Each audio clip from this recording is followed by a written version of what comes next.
ও মাই god, ও মাই god, ও মাই god, জানি জানি না কি হয়েছে জানি। মানে আমি তো ভাবতেই পারছি না এইরকমটা আমার সঙ্গে হতে পারে।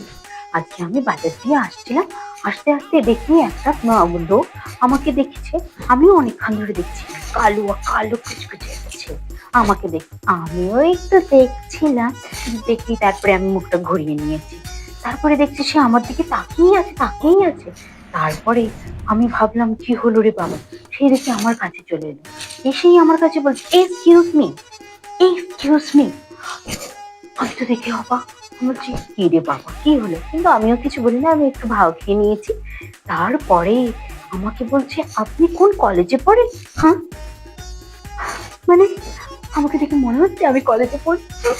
ও মাই গড, ও মাই গড। না আমি তো তখন কি বলবো, আমার তো মনের মধ্যে এত আনন্দ হচ্ছে, এত আনন্দ হচ্ছে, আমি তো কল্পনাই করতে পারছি না। তারপরে আমি তো একটু প্রথমে একটু ভাও খেলাম। তারপরে বললাম যে না, এইভাবে তো কথা বললে হবে না। তাই আমি ভাওকে বললে হ্যাঁ, হোয়াট, কি প্রবলেম আপনার? বলছে না আপনাকে না পুরো দেখতে হেবি সুন্দর লাগছে, আমার তখন ধরে আপনার চোখে আমার চোখটা পড়ছে, সেই জন্য আমি দেখতে এলাম।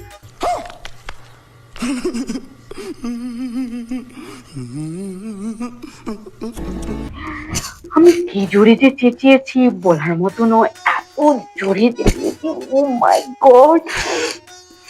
মানে মানে সত্যি আমি, সত্যিই আমি এত সুন্দর, মানে ভগবান তুমি আমাকে এত সুন্দর কেন বানিয়েছো ভগবান।